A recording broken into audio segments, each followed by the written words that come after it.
کس کا بدلہ ہے یہ؟ تمہارے بہترین اعمال کا صلہ ہے۔ خواتین و حضرات، بہت ساری باتیں اس آیت سورہ اعراف آیت نمبر 43 کے ذیل میں ہوں گی، سوالات اٹھائیں گے اور سیکھیں گے محترم علامہ رضی جعفر صاحب قبلہ سے۔ خواتین و حضرات، علامہ صاحب جب بھی تشریف لاتے ہیں کبھی ایسا نہیں ہوا کہ ہم نے علامہ صاحب سے نہ سیکھا ہو۔ مفسر قرآن ہیں، صاحب نگاہ، اور قرآن کریم کی ان آیات کو شان نزول سے لے کر لمحہ موجود تک عہد کا لمس آپ کی گفتگو میں۔ تو یہ آیت ہم سے کیا تقاضا کرتی ہے، یہ بھی ہم پوچھیں گے محترم علامہ رضی جعفر صاحب قبلہ سے۔ علامہ صاحب کو خوش آمدید کہتے ہوئے پروگرام کا آغاز اللہ تعالیٰ کے بابرکت نام سے، سورۃ الاعراف آیت نمبر 43۔ اعوذ باللہ من الشیطان الرجیم، بسم اللہ الرحمن الرحیم۔ وَنَزَعْنَا مَا فِي صُدُورِهِم مِّن غِلٍّ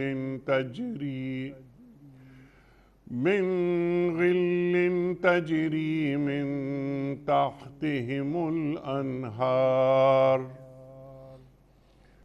وَقَالُوا الْحَمْدُ لِلَّهِ الَّذِي هَدَانَا لِهَٰذَا وَمَا كُنَّا لِنَهْتَدِيَ لَوْلَا أَنْ هَدَانَا اللَّهُ لَقَدْ جَاءَتْ رُسُلُ رَبِّنَا بِالْحَقِّ وَنُودُوا أَن تِلْكُمُ الْجَنَّةُ أُورِثْتُمُوهَا بِمَا كُنتُمْ تَعْمَلُونَ صدق اللہ العظیم۔ ان کے دلوں میں ایک دوسرے کے خلاف جو کچھ کدورت ہوگی اسے ہم نکال دیں گے، ان کے نیچے نہریں بہتی ہوں گی اور وہ کہیں گے تعریف اللہ ہی کے لیے ہے جس نے ہمیں یہ راستہ دکھایا، ہم خود راہ نہ پا سکتے تھے اگر اللہ ہماری رہنمائی نہ کرتا۔ ہمارے رب کے بھیجے ہوئے رسول واقعی حق ہی لے کر آئے تھے، اس وقت ندا آئے گی، یہ جنت جس کے تم وارث بنائے گئے ہو تمہیں ان اعمال کے بدلے ملی ہے جو تم کرتے رہے تھے۔ خواتین و حضرات، قبلہ علامہ رضی جعفر صاحب کی خدمت میں اس سے پہلے کہ ہم رکھیں، ہم پہلا سوال آج کے پروگرام کے حوالے سے کل کے پوچھے گئے سوال کا درست جواب اور آج کا سوال آپ کی خدمت میں۔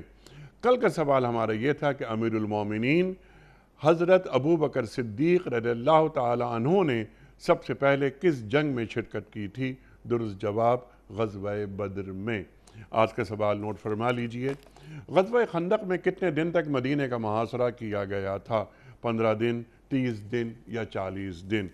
جو درست جواب آپ سمجھتے ہوں روانہ فرمائیے۔ ہمارے فون نمبرز ہیں 009221345270009۔ ہمارا دوسرا فون نمبر ہے 0092213450980۔ ہمارا ای میل ایڈریس ps@dunyatv.tv۔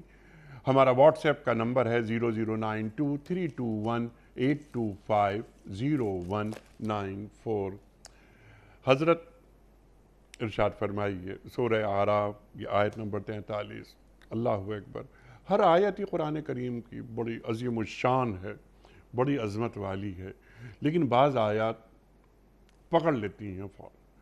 ارشاد فرمائیے کہ یہاں جو اللہ تعالیٰ فرما رہا ہے یہ جنت میں داخلے سے پہلے یہ اعلان کر رہا ہے یا یہ جنت میں داخل ہو گئے ہیں؟ اعوذ باللہ السمیع العلیم من الشیطان اللعین الرجیم، بسم اللہ الرحمن الرحیم۔ حقیقت یہ کہ آپ ماشاءاللہ سوالات تو بہت اچھے اٹھاتے ہیں، اور جس طرح اللہ نے آپ کو حسن صورت عطا کیا ہے، حسن باطن سے بھی مالا مال ہیں۔ اللہ اکبر۔ آیت کا انداز خود بتا رہا ہے کہ یہ داخلے سے پہلے کی بات ہے۔ ٹھیک۔ کیونکہ جنت میں پہنچنے کے بعد کسی کے دل میں کوئی کدورت باقی نہیں ہے۔ سبحان اللہ سبحان اللہ۔ تو نزعنا ما فی صدور من غل، ان کے دلوں میں جو بھی ایک دوسرے سے رنجش ہوگی، کوئی غصہ ہوگا، کوئی کدورت ہوگی، ہم اس کو نکال دیں گے تاکہ یہ شفاف ہو کر داخل جنت۔ سبحان اللہ سبحان چونکہ دنیا میں بہرحال انسانوں کے درمیان کوئی نہ کوئی رنجش ہو سکتی ہے، ہر طبقے حیات میں، اگرچہ ایک انسان بہت ہی اچھی زندگی گزار رہا ہے مگر کسی بھی وجہ سے کوئی رنجش ہو سکتی ہے۔ کبھی کوئی اذیت پہنچ گئی، ہم نے بدلہ نہیں لیا مگر دل میں ہمارے رنجش رہی، ٹھیک۔ کسی نے ہمارا حق چھین لیا، ہم نے مواخذہ نہیں کیا لیکن ہمارے دل میں رنجش رہی، کسی نے ہم پر حملہ کر دیا، ہم نے اس کا جواب نہیں دیا، دل میں رنجش رہی۔ تو مختلف اسباب ہو سکتے ہیں جن کی بنا پر دل میں رنجش ہو سکتی انسانوں کے۔ ان لوگوں کے بھی دل میں جو باعمل ہیں، ٹھیک۔ بے عمل لوگ تو خیر ان کی بات ہی الگ ہے، وہ تو ان کا ٹھکانہ دوسرا ہوگا، لیکن جو جنت میں جانے والے باعمل لوگ ہیں ان کے دل میں بھی دنیاوی اعتبار سے کوئی نہ کوئی رنجش کسی بھی لمحہ حیات میں ہو سکتی ہے۔ ٹھیک یہ رنجش فطری بھی ہوتی ہے۔ ٹھیک۔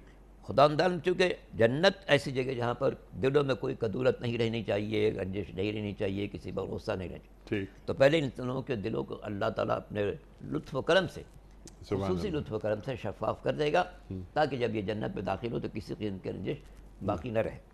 اور ظاہر ہے کہ دلوں کو موڑنا بھی اللہ کے اختیار میں ہے۔ عرفت ربی بفصل العزائم، سبحان اللہ۔ میں نے اپنے پروردگار کو اعدادوں کی ٹوٹ جانے سے پہچانا۔ بہت سی باتیں میں انسان سوچا کہ میں یہ کر لوں گا، یہ کر لوں گا، پھر اچانک دل میں آتا کہ نہیں یہ نہیں کروں، یہ جو ارادہ تھے اس کو اللہ نے منتقل کر دیا۔ ٹھیک ہے۔ تو توفیق الہی بھی اللہ کی ہی، عبادتوں کی توفیق اللہ کی طرف سے ہے۔ ٹھیک ہے۔ اگر وہ توفیق نہ دے، نہ میں نماز پڑھوں، نہ روزہ رکھوں، نہ حج کروں، کوئی کام نہ کروں۔ ٹھیک۔ تو توفیق اسی لیے انسان کو دی کہ ہر وقت دعا مانگنے والے مجھے نیک راستے پر چلتے رہنے کی توفیق عطا فرما۔ سبحان اللہ۔ تو غل کے کئی معنی ہے، رنجش، کدورت، غصہ، اور دل میں ایک ایسا برا خیال رہنا کہ جس کے بنا پر انسان اس سے محبت نہ کرے۔ ٹھیک ہے، تو یہ حسد اور کینہ بھی کہہ سکتے ہیں۔ حسد اور کینہ بھی کہہ سکتے ہیں، جی ہاں، کیونکہ اس کے بہت سے معنی اہل لغت نے لکھے ہیں۔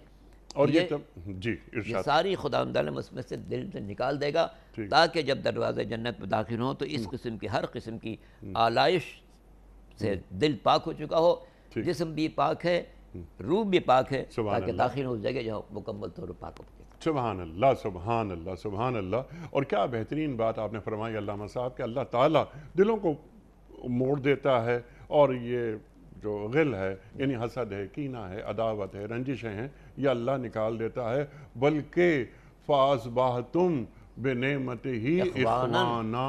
اللہ اس اکبر۔ کے احسان سے ایک دوسرے کے بھائی بن جاؤ۔ ایک دوسرے کا بھائی بنا دیتا ہے، اور یہ اللہ کی توفیق کے بغیر نہیں ہوتا۔ اچھا، یہ تو جنت میں داخلے کے وقت یہ گفتگو ہو رہی ہے، اللہ تعالیٰ پاک دل کے ساتھ جنت میں داخل کر رہا ہے، لیکن علامہ صاحب یہ غل سے پاکی اگر دنیا ہی میں ہو جائے، اگر ہم دنیا میں رہتے بستے ہم یعنی یہ حسد، کینہ، بغض، عداوتیں، رنجشیں، اس سے پاک زندگی گزاریں اور دنیا کو ہی جنت بنا لیں، تو کیا اس جنت میں جانے کا یہ ایک راستہ نہیں ہوگا؟ سبحان اللہ، بہت اچھی بات کہی آپ نے، چونکہ آیت میں تذکر اس وقت کا ہے کہ جو لوگ جنت جا رہے ہیں، ورنہ حقیقت تو یہ کہ انسان کو ہر لمحہ اللہ سے درخواست کرنی چاہیے کہ پالنے والے میرے دل کو شفاف بنا، میرے دل میں کسی کے لیے کینہ نہ رہے، کدورت نہ رہے، رنجش نہ رہے، میں ایسا انسان بن جاؤں کہ جو ہر ایک کی غلطیوں کو نظر انداز کرتا رہوں، اس سے التماس کرتا رہوں کہ تو میری غلطی کو نظر انداز کرے۔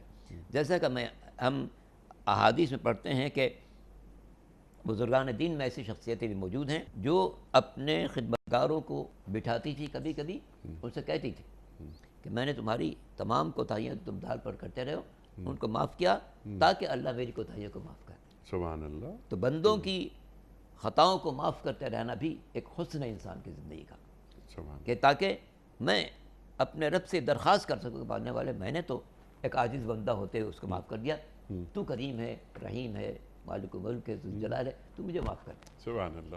تو اسی لیے کہا گیا ہے کہ جو بندہ ایسا ہے کہ جو بندوں کو معاف نہیں کرتا وہ کیسے توقع کرتا کہ اللہ سے درخواست کرے کہ پالنے والے تو مجھے معاف کر. اللہ اکبر. تو پہلے بندوں کو معاف کرو پھر اللہ سے درخواست کرو کہ پالنے والے میں نے تو مجھ پر جو ظلم ہوا تھا یہ مجھ پر جو زیادتی ہوئی تھی میں نے اس کو معاف کر دیا ہے.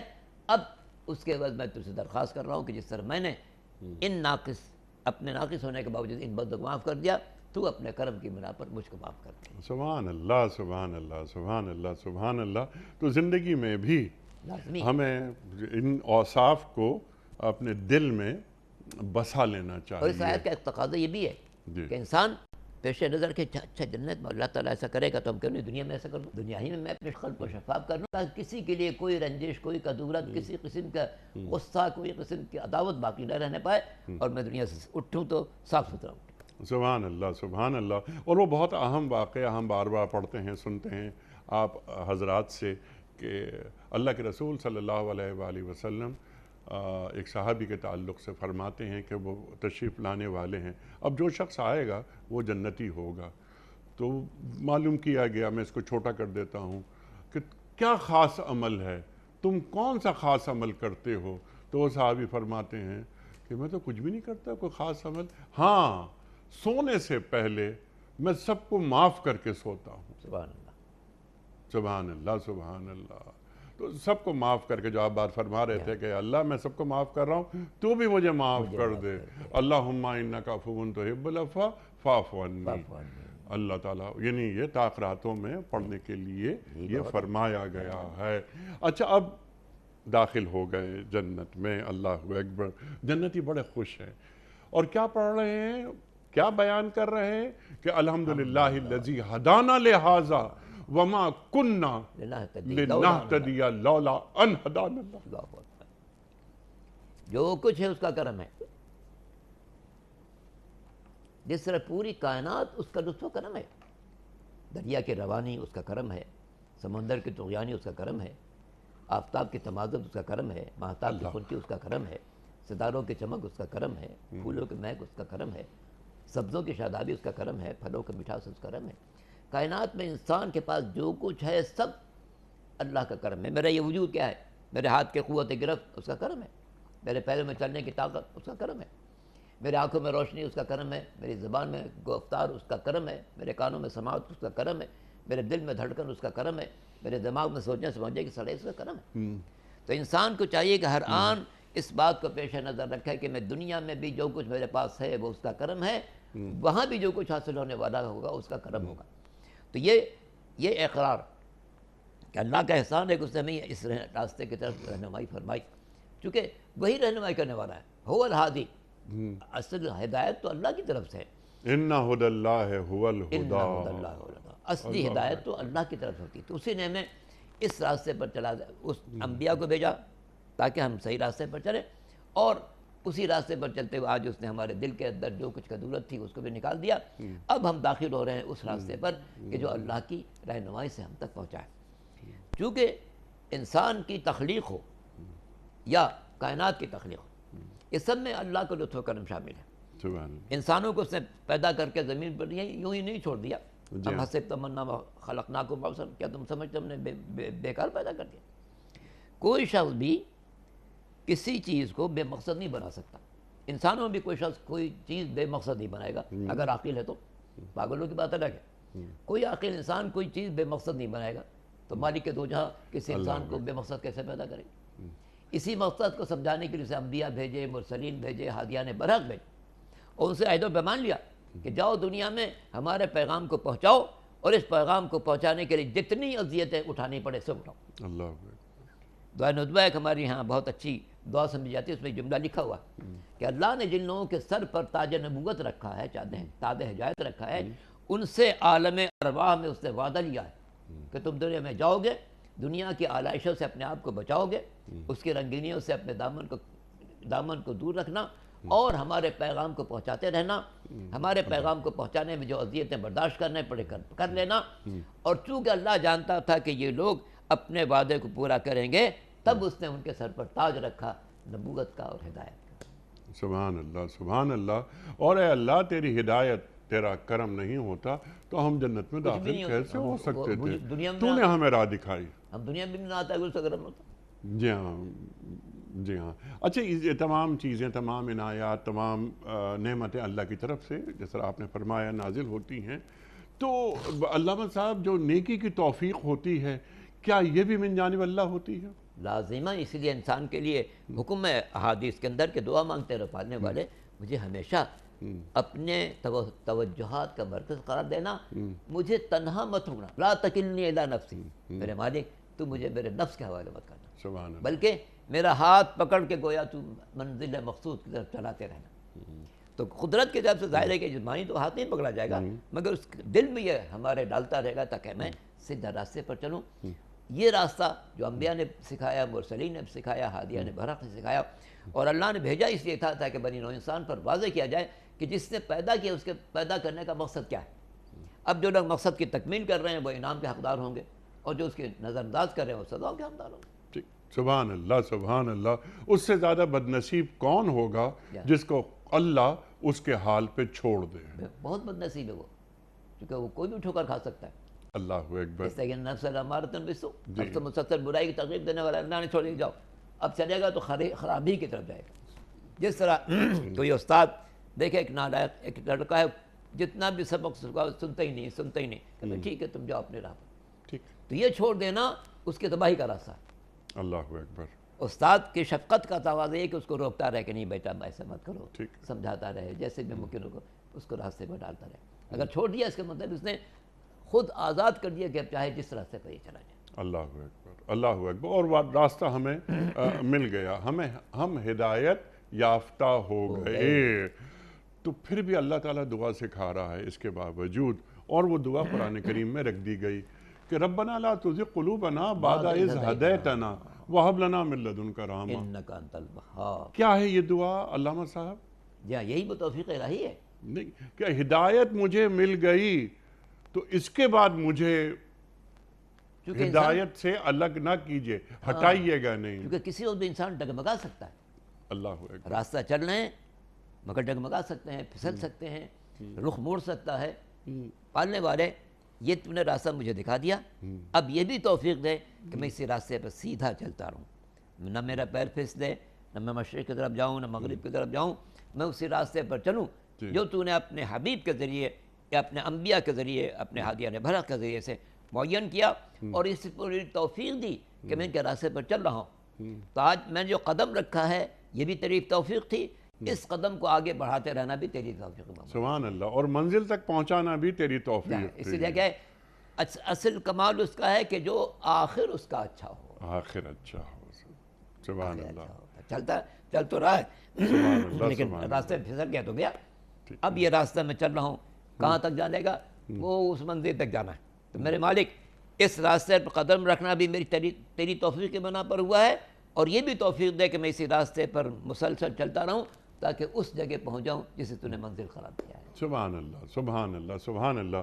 اب یہاں آپ کی خدمت میں ایک سوال رکھ رہا ہوں میں آپ سے سیکھنے کے لیے کہ منزل تک پہنچنے کے لیے ہم چند چیزوں کی ہمیں ضرورت ہوتی ہے جو ہماری شخصیت کا حصہ بن جاتی ہیں، جیسے اپنا رخ اللہ کی طرف رکھنا. اور اللہ اکبر، اللہ اکبر. ابراہیم علیہ السلام ہمیں سکھا رہے ہیں انی وجہت وجہ للذی فطر السماوات والارض حنیفا. اللہ اکبر. ربنا افرغ علینا صبرا وثبت اقدامنا. تو ایک صبر ہے، شکر ہے، یعنی منزل تک پہنچانے کے لیے جو چیزیں ہمیں درکار ہوتی. ثبت اقدامنا، ثابت میرے قدم کو ثابت رکھنا، کہیں ڈگمگانے نہ پاؤ. راستے میں پھسلن بہت آئے گی، ٹھیک ہے. اے میرے مالک راستے میں پھسلن آنے والی ہے، مجھے اس پھسلن سے بچانا تاکہ میں قدم جما کر اسی راستے پر چلتے چلتے منزل پر پہنچوں. سبحان اللہ. اس میں اللہ پر بھروسہ یعنی توکل، اس کی کیا اہمیت ہے؟ ظاہر ہے کہ یہ تو اسی شخص کے لیے ممکن ہے جو اللہ پر بھروسہ رکھتا ہو کہ میرا مالک مجھے گرنے نہیں دے گا، میرا مالک مجھے پھسلنے نہیں دے گا، میرا مالک ہر چیز پر قدرت کا عملہ رکھتا ہے. جس طرح اس نے مجھے پیدا کیا، پھر میرے ہدایت کے لیے اس نے ہادی اور رہنما بھیجے. اب میں اس سے درخواست کر رہا ہوں پڑھنے والے، تو نے اپنے ہادی کے ذریعے مجھے اس راستے پر ڈال تو دیا، مگر تو مجھے اس ڈالنے پر چھوڑنے مت دینا، بلکہ میری مسلسل رہنمائی کرتے رہنا تاکہ میں کسی جگہ پر بھی راہ حق سے ہٹنے نہ پاؤ، کیونکہ زندگی بہرحال انسان کے اوپر شیطان کے وسوسے ہمیں یوسوس فی صدور الناس، اس لیے یہ جو آخر کے دو سورے ہیں، قل اعوذ برب الفلق من شر ما خلق ومن شر غاسق اذا وقب ومن شر النفاثات من عقد ومن شر حاسد اذا حسد، جی یا پھر اس میں سورہ ناس میں من الجنۃ والناس، جی جن بھی ہیں جو انسان ڈگمگاتے رہتے ہیں، انسان بھی ڈگمگاتا رہتا ہے۔ میں اب دونوں باتیں کیوں گئی من الجنۃ والناس؟ چونکہ کچھ ظاہری طاقتیں ہیں، کچھ باطنی طاقتیں۔ انسان ظاہر میں آ کے انسان کو ہٹاتا ہے، شیطان جنات جو ہیں باطن میں ہمیں ڈگمگاتے ہیں، ہم ان کو دیکھ نہیں پاتے، مگر کوئی ایسی حرکت وہ کر جاتے ہیں کہ ہم راہ حق سے ہٹ جاتے ہیں۔ تو اسے انسان روزانہ خدا اندر سے بقرے من الجنۃ والناس، پالنے والے جو طاقتیں مجھے نظر آتی ہیں ڈگمگانے والی، ان سے بھی محفوظ رکھنا، اور جو طاقت ایسی ہے جو مجھے نظر نہیں آتی مگر مجھے ڈگمگا دیتی ہیں، ان سے بھی محفوظ رکھنا، تاکہ انسان اس راستے پر چلے جو اللہ کا پسندیدہ ہے۔ سبحان اللہ سبحان اللہ۔ اور اس راستے کو کون بتاتا ہے؟ رسول بتاتے ہیں۔ تو اتباع سرکار دو عالم صلی اللہ علیہ وآلہ وسلم کی، اور ایسا ممکن ہی نہیں کہ اتباع رسول کریم صلی اللہ علیہ وآلہ وسلم کے بغیر ہم جنت کی طرف روانہ ہو سکیں۔ اور صحیح اتباع کریں تو ناممکن ہے کہ جنت میں نہ جائیں، سبحان اللہ سبحان اللہ سبحان اللہ سبحان اللہ۔ جو ہم تو ان کے ساتھ چل رہے ہیں نا، پیچھے پیچھے چل رہے ہیں، جہاں پہ جائیں گے وہاں ہم جائیں گے۔ سبحان اللہ سبحان اللہ۔ اسی جی آیت بیان کر رہی ہے، اس جنت کے تم وارث بنا دیے گئے۔ اس پر بات کروائیں گے آپ سے، لیکن اس سے قبل اب یہ جنتی یہ کیا ایک گواہی دے رہے ہیں، تصدیق کر رہے ہیں کہ ہاں جو رسول، جتنے رسول آئے انہوں نے جو بات کی وہ سب سچے تھے، اور انہوں نے حق کو بیان کیا۔ تو یہ گواہی اللہ رسولوں کے تعلق سے کیوں دلوا رہا ہے؟ چونکہ یہ ایک انتہائی فرحت کا موقع ہوگا، ٹھیک، ان کے تمام جو قدورت سے صاف ہو گئی، جنت میں داخل ہو گئے۔ جنت میں داخل ہوتے تھے، اچھا اوہو کیسے باغات ہیں، کیسے پھل ہیں، کیسی نہریں ہیں، خوشگوار فضا ہے، اچھے اچھے لوگ ہیں، پاکیزہ لوگ نظر آ رہے ہیں، وہ جن کے پیشانی و سجدے کے نشانے وہ نظر آ رہے ہیں، اللہ جو تہجد پڑھتے تھے وہ نظر آ رہے ہیں، جو ساری زندگی بندگان خدا کو فیض پہنچاتے تھے وہ نظر آ رہے ہیں۔ یہ دیکھ کر بے ساختہ دل خوش ہوگا، اس خوشی میں کہے گا اللہ تعریف تعریف تعریف اللہ اس کی ہے جس نے ہمیں اس راستے پر جلایا، اور ہمیں خوشی ہوئی دیکھ کر کہ جو کچھ ہم سے کہا گیا تھا سب ثابت ہوا۔ کہا گیا تھا کہ تمہارے لیے دودھ کی نہر ہوگی، وہ بھی نظر آ رہی ہے، شہد کی نہر ہوگی وہ بھی نظر آ رہی ہے، خالص پانی کی نہر ہوگی وہ بھی نظر آ رہی ہے، شراب طہور ہوگی وہ بھی نظر آ رہی ہے، جن جن چیزوں کا اللہ نے اللہ کے پیغمبروں نے وعدہ کیا تھا سب نظر آ رہی ہیں۔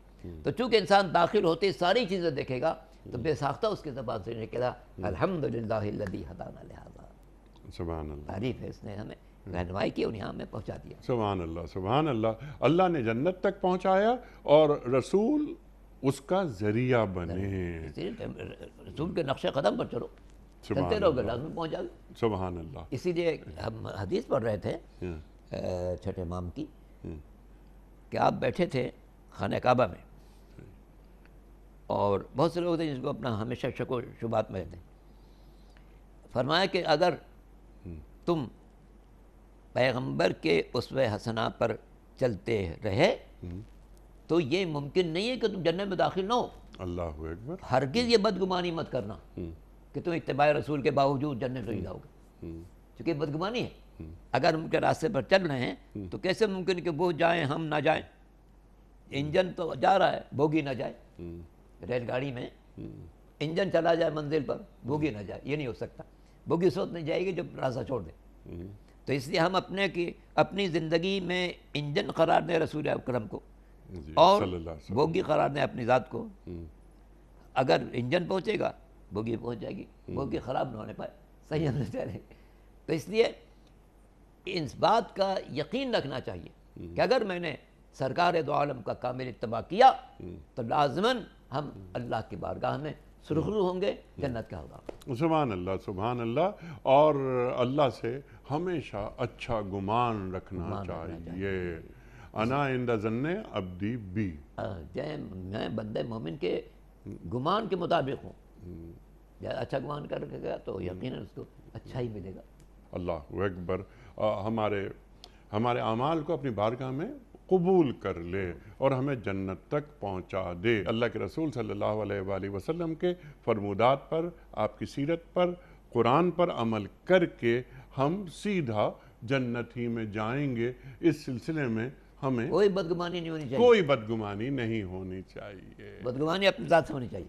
جہاں گڑبڑ کریں گے پھسل جائیں گے، سبحان گڑبڑ نہیں کریں گے سیدھے چلیں گے، وہیں پہنچیں گے جہاں حضور چاہتے ہیں۔ سبحان اللہ۔ اور گڑبڑ کا علاج توبہ، توبہ ہے توبہ کہ اے اللہ کہ انسان اس بار بار کہے استغفر اللہ ربی وتوب الیہ، استغفر اللہ ربی وتوب الیہ، استغفر اللہ ربی وتوب الیہ، اور یہ استغفار لغو لسانی نہ ہو، جی ہاں یاد کریں کہاں کہاں مجھ سے کوئی گڑبڑ ہوئی ہے، میری آنکھوں نے خیانت کی ہے، پالے والے معاف کر دیں، میری زبان نے لغزش کی ہے، پالے والے معاف کر دیں، میرے کانوں میں غلط باتیں آئی ہیں، معاف کر دیں، میرے ہاتھ میں کوئی ظلم ڈھایا ہے، معاف کر دیں، میرے پیر مجھے غلط جگہ لے کے گئے ہیں، معاف کر دیں۔ تو یہ دل سے اگر کہے گا تو معافی ہوگی، سبحان اللہ۔ صرف زبان سے کہنا استغفار نہیں ہے، جی دل ساتھ دے۔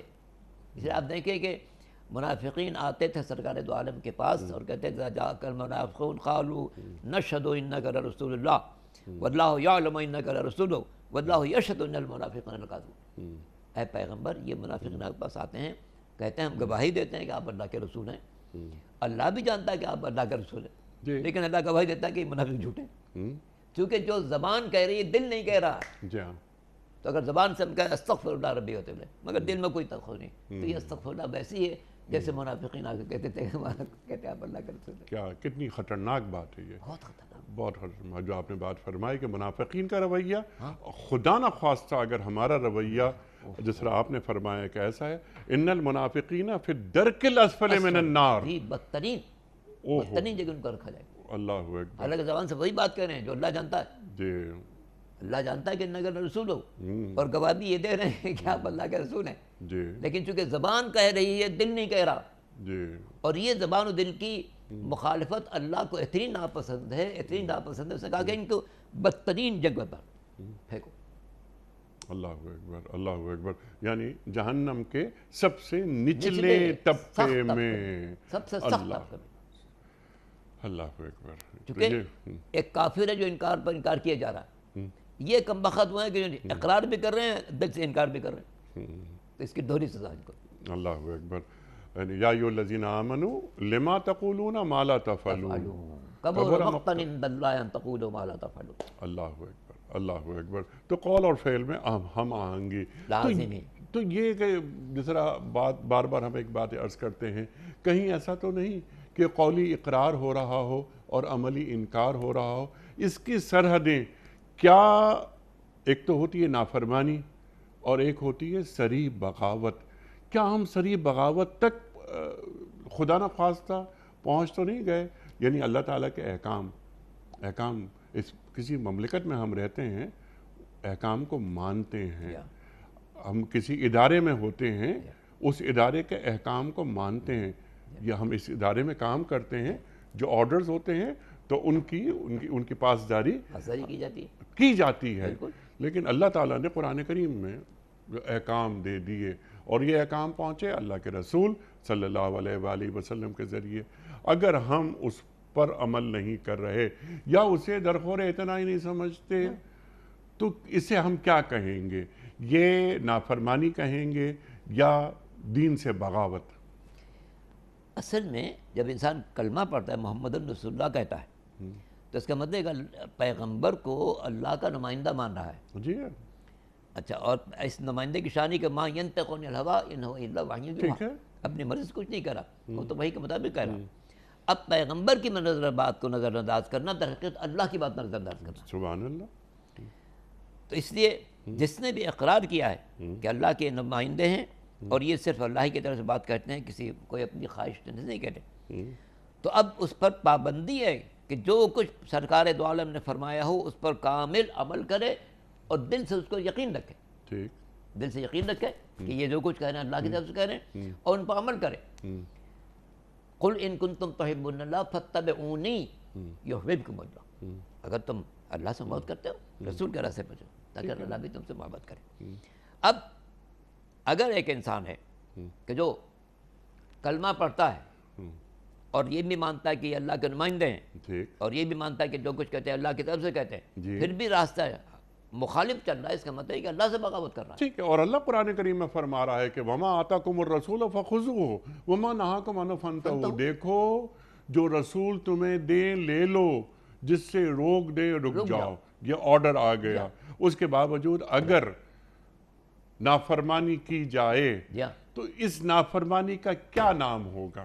دنیا میں 150 کروڑ مسلمان ہیں، جی، لیکن بڑی اکثریت ان کی ہے کہ جو قولاً مسلمان ہیں، عملاً مسلمان نہیں ہیں۔ زبان سے تو حضور کا اقرار کرتے ہیں، مگر زبان سے کہہ بھی دیا لا الہ تو کیا حاصل، اگر دل و نگہ دل و مسلمان نگاہ نہیں تو کچھ بھی نہیں۔ بیان میں نکتہ توحید آ تو سکتا ہے، تیرے دماغ میں بت خانہ ہو تو کیا کہیے۔ تو یہ دماغ میں جو بت خانے ہوتے ہیں ان کو ہم لے کے ساتھ ساتھ چلتے ہیں، لیکن اللہ اکبر یہ کیا ہے، یہ سمجھ میں نہیں آتی بات۔ اور یہ جو آذان کی آواز آتی ہے تو اللہ تعالیٰ کو تو معلوم ہے کہ وہ سب سے بڑا ہے، ہمیں بتانا ہوتا ہے کہ ہاں اے اللہ تو ہی سب سے بڑا دوران ہے۔ نماز ہی بار بار اقرار کرو، شروع کرو تو اللہ اکبر، رکوع میں جاؤ تو اللہ اکبر، رکوع سے اٹھو تو اللہ اکبر، سجدے میں جاؤ تو اللہ اکبر، سجدے سے اٹھو تو اللہ اکبر، دوسرے سجدے میں جاؤ تو اللہ اکبر، دوسرے سجدے سے اٹھو تو پھر اللہ اکبر، اللہ تاکہ ذہن میں یہ بات راسخ رہے کہ کبریائی اس کی ہے، سبحان اللہ، کبریائی اس کی ہے۔ میں بندہ ناجز ہوں، بندہ عاجز ہوں، ناچیز ہوں، کچھ بھی نہیں ہوں۔ اصل کبریائی کسی کے نہیں ہے اس کائنات میں سوا اس کے جس نے مجھے پیدا کیا ہے، لہذا چونکہ کبریائی اسی کی ہے اس لیے سر بھی اسی کے آگے جھکے گا۔ پیغمبر اگرچہ اللہ کے محبوب ہیں، ان کا قول بھی اللہ کا قول ہے، ان کا عمل بھی اللہ کا عمل ہے، مگر ہم ان کے آگے سجدہ نہیں کر سکتے، جی ہاں، چونکہ کبریائی صرف اللہ کے لیے، ٹھیک ہے، وہ بھی بندے ہیں۔ آپ دیکھیں پیغمبر کو جو معراج ہوئی ہے وہ ان کے کمالات میں سب سے منفرد کمال ہے، جی، مگر وہاں نہ ان کے مزمل ہونے کا تذکرہ ہے، نہ مدثر ہونے کا تذکرہ ہے، نہ یطہا ہونے کا تذکرہ ہے، نہ یاسین ہونے کا تذکرہ۔ سبحان الذی اسریٰ بعبدہ لیلا من المسجد الحرام الی المسجد الاقصی الذی بارکنا حولہ، کہ عبدیت کا تذکرہ ہو رہا ہے، سبحان اللہ، کیونکہ یہ عبدیت اصل کمال ہے۔ اے پالنے والے مجھے عبد، اپنا عبد قرار دیتے اللہ کہ میں جو کچھ دیکھوں ایک بندے کے لحاظ سے دیکھوں، میرا عمل، میرا قول، میری رفتار، میری گفتار ویسی ہو جیسے ایک بندے کی ہونی چاہیے۔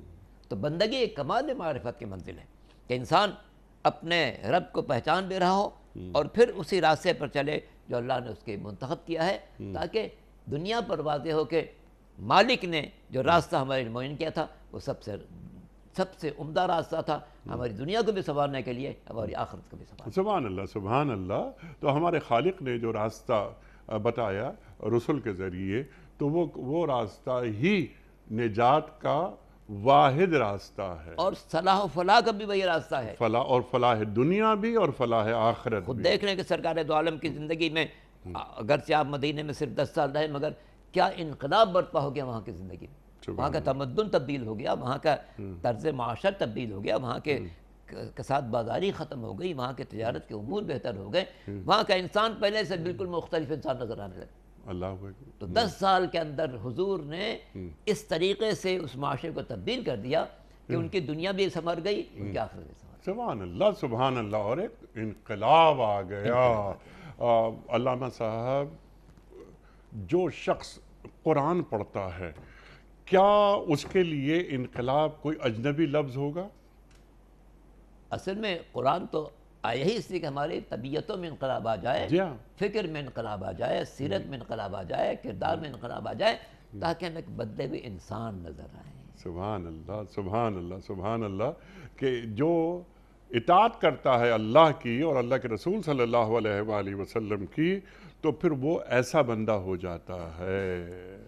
حج کے سلسلے میں لکھا ہوا ہے کہ جب حج کر کے آؤ تو تم بدلے ہوئے انسان نظر آؤ۔ جی، لوگ کہ اچھا اللہ کے گھر سے آ رہا ہے تو بڑا تبدیل شدہ انسان آ رہا ہے، سبحان اللہ، با معرفت انسان آ رہا ہے، باعمل انسان آ رہا ہے، با کردار انسان آ رہا ہے۔ تو اللہ سے وابستگی کا لازمی نتیجہ ہے کہ انسان کے زندگی میں اتنی تبدیلی آ جائے کہ جیسے حدیث میں کہا گیا تخلقوا باخلاق اللہ، سبحان اللہ، ڈھل جاؤ اخلاق الہی میں۔ سبحان وہ اللہ، کریم ہے تم کرم کرو، وہ رحیم ہے تم رحم کرو، وہ ستار ہے، تم لوگوں کے عیوب کے پردہ پوشی کرو، وہ رزاق ہے، تم بندگان خدا کو رزق پہنچانے کی کوشش کرو، اس کی صفات میں اپنے آپ کو ڈھال دو تو دنیا بھی بہتر آخرت میں۔ سبحان اللہ سبحان اللہ، فلاح دنیا بھی فلاح آخرت بھی۔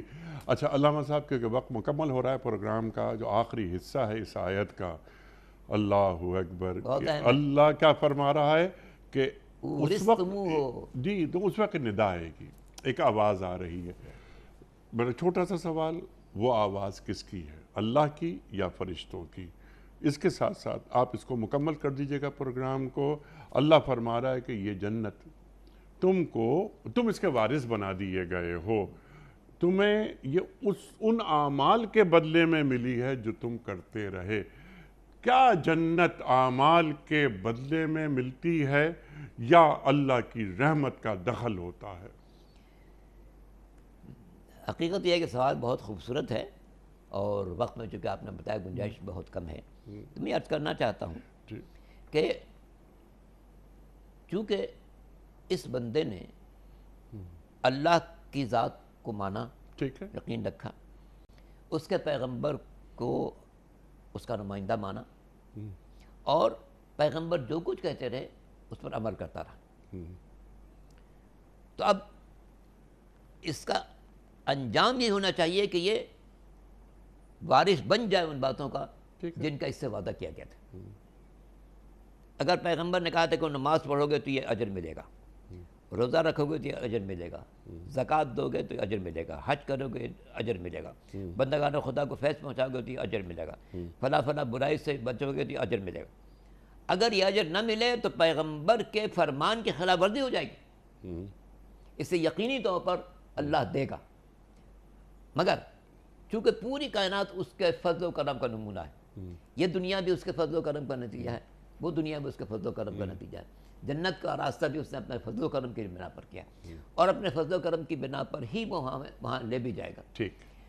تو اورستم ہو کا لفظ اس لیے ہے کہ ہم نے اللہ کے حکم کی پابندی کی، اس پابندی کا نتیجہ یہ ہے کہ ہمیں اس کا وارث قرار دیا گیا، چونکہ اگر ایسا وہ نہ کرے تو اس کے حکم کی خلاف ورزی ہو جائے گی، پیغمبر کے حکم کی خلاف ورزی بھی ایسی ہے جیسے اللہ کے حکم کی خلاف ورزی۔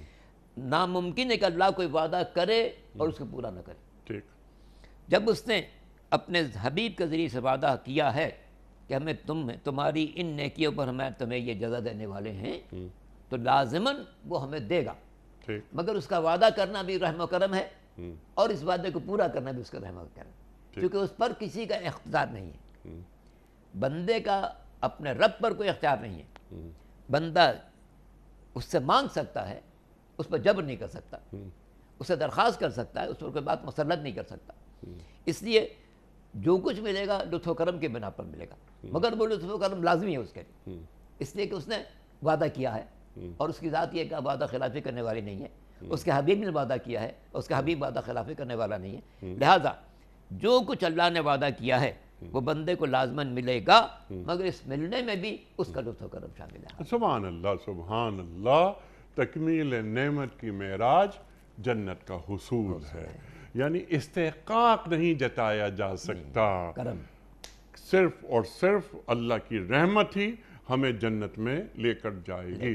تو اپنے اعمال کا کوئی الزام نہیں ہونا چاہیے کہ میں بہت ہی الزام کیا اور گئے، کوئی تکبر تقوی نہیں ہونا چاہیے۔ ہمیشہ ذہن میں چاہیے کہ پہلے بارے میں بہت عاجز ہوں، میری بڑی کوتاہیاں ہیں، میں کبھی اپنے عمل پر ناز نہیں کر سکتا، یہ تیرا لطف و کرم تھا کہ تو نے یہ ہدایت کی، اور تیرے لطف و کرم کا میں نے اس کا انجام دیا، اور تیرے لطف و کرم ہوگا تو اسے قبول فرما۔ سبحان اللہ، تو قبول فرما۔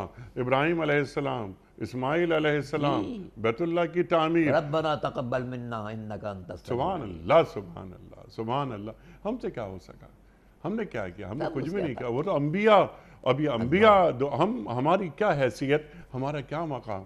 اے اللہ تو قبول فرما دے، ہماری یہ چھوٹی سی کوشش تھی یہ۔ اللہ اکبر۔ علامہ صاحب بڑا ممنون، بڑا شکر گزار، آپ تشریف لائے، اور ہمیشہ کی طرح آج بھی ہم نے آپ سے بہت سیکھا۔